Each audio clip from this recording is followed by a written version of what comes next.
Hey everyone, it's Dr. Brad Meyer from Stephen F. Austin State University. I want to give you 4 quick tips on how you can better teach your students drum set.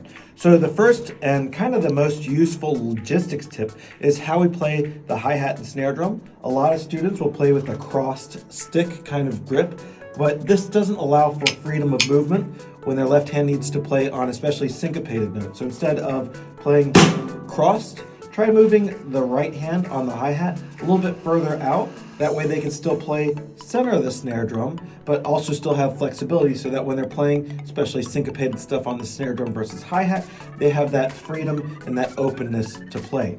Next, one of the big things I also see is about seat placement. So a lot of students will sit on the back of the seat, kind of like they're on a bar stool, and this creates a couple bad things. First of all, it puts their back in a rounded position, which can hurt the back, especially lower back area, and it also causes them to keep their weight off of their feet. So this gives them less control over the pedals. So instead, like a cello player or someone who has to sit on a chair when they play, we should be sitting more on the front edge. That gives us more weight to put on our feet. So if we're wanting to play beater into the head, or if we're playing heel up on the hi-hat, we can have that weight better transferred up forward so that we have better control of those instruments.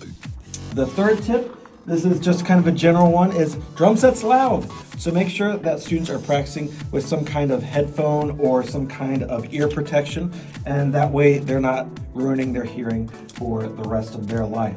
And then the last thing is to teach on a 4-piece drum set. Now this is personal preference as a teacher, but I really believe that if students can be musical on a smaller drum set with less drums, less cymbals, they can be even more musical when they have more drums and more cymbals. But however, when you find students are adding on drums or adding on cowbells or adding on cymbals, they tend to want to just hit the things instead of actually making music and being musically expressive. So using a 4-piece kit can allow them to have a restricted amount of instrumentation, giving them kind of less things to hit, but challenging them to be more musical. And also it gets them used to the idea of a lot of them and a lot of us play gigs where we don't want to load in a ton of gear. So having less gear to load in and out can also be better logistically for them. So those are 4 quick tips on how you can maybe help better teach your students drum set.